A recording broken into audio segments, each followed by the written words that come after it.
நீங்க எல்லாரும் விட்டுட்டு போயிருங்களேன். ஆயிரக்கணக்கா கூடி நிக்கிறீங்களே, எல்லாரும் என்னை விட்டு போங்களேன். இந்த பக்கம் திரும்பி இந்த சுவரை பார்த்துட்டாவது பேசிட்டு செத்து போவனே ஒழிய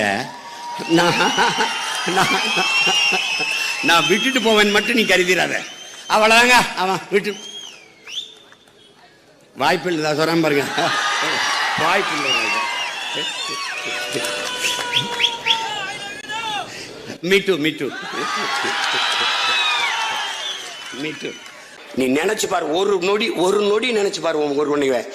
இந்த காலத்துல இவ்வளவு அறிவு கல்வி வளர்ந்த காலத்திலேயே காசை கொடுத்து ஏழ்மை வறுமையை பயன்படுத்தி மக்கள்கிட்ட காசு கொடுத்து வாக்க பறிச்சு அதிகாரத்துக்கு வந்துட முடியுங்கிற நிலை இருக்குமானால் உன் பிள்ளைகளை எந்த நிலையில் விட்டு விட்டு போவாய்? உன் மரணத்திற்கு பிறகு அவர்கள் வாழ்க்கை நிலை என்னவாக இருக்கும் என்று சிந்திச்சு பார். இன்னைக்கே குடிக்க தண்ணி இல்ல, படிக்க நல்ல கல்வி இல்ல, படிச்சா வேலை இல்ல, நடக்க பாதை இல்ல, எரிக்க மின்சாரம் இல்ல. இன்னைக்கே இந்த நிலையை ஒழித்து ஒரு தூய அரசியலை கட்டியமைத்து மக்களுக்கான நல்லாட்சியை மலர செய்வதற்கான கடமையும் பொறுப்பும் நமக்கு தான் இருக்கு. ஒண்ணுமில்ல, பெரிய படையை நடத்தி போர் நடத்தின ஒரே ஒரு வாக்கு அவை தூக்கு செட்டில் ஆயிரும் பிரச்சனை. மீட்டு மீட்டு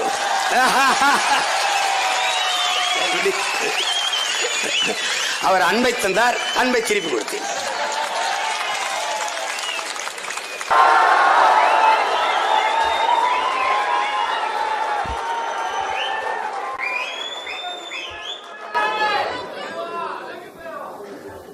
Love you too.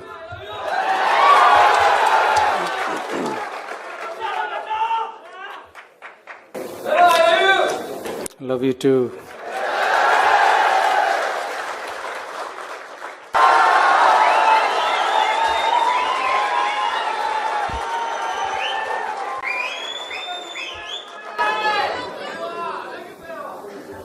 Love you too.